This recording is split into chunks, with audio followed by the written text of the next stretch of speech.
আম তো পেয়েছি ঠিকই আছে, কিন্তু এই পারে আম চুরি করতে গিয়ে ভাইকে গুড় তাড়া করলো। চলো তোমাদেরকে প্রথম থেকে বলি কিভাবে জিনিসটা ঘটলো। তো হ্যালো বন্ধুরা, তখন প্রায় রাত 10টা বাজতে যায়, দোকান বন্ধের সময়। আর দোকান বন্ধ করার আগে ভাইয়ের ইচ্ছা হয়েছে আম গাছ থেকে আম চুরি করে খাবো। তো আমাদের বাড়ির পাশেই পাড়ার মধ্যে একটা আম গাছ আছে, সেখান থেকেই ভাই এখন বল ছুঁড়ে আম পাড়বে। দেখা যাক এখন ভাই বল ছুঁড়ে আম পাড়তে পারে কিনা। ভাই এখন ছোট ছোট ছোট ছোট ছোট এই কোথায়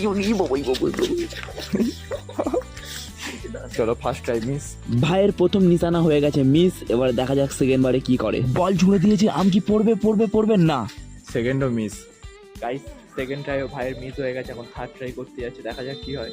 আর ভাই যখন থার্ড ট্রাই করতে যাচ্ছিল তখনই করলো কুকুর তাড়া।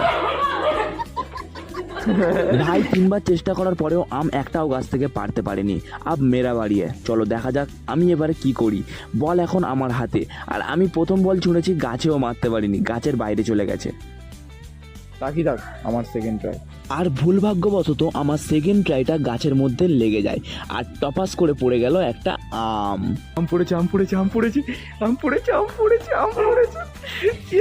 হাতে কিন্তু ভালো টিপ আছে দেখছি, ইন্ডিয়া টিমে চান্স পাওয়া যাবে কি তাহলে? তোমরা একটু কমেন্ট বক্সে জানিও। আর আমটা যদিও বা পারলাম, কিন্তু দোষের মধ্যে আমটা নিচে পড়ে ফেটে গেছিলো।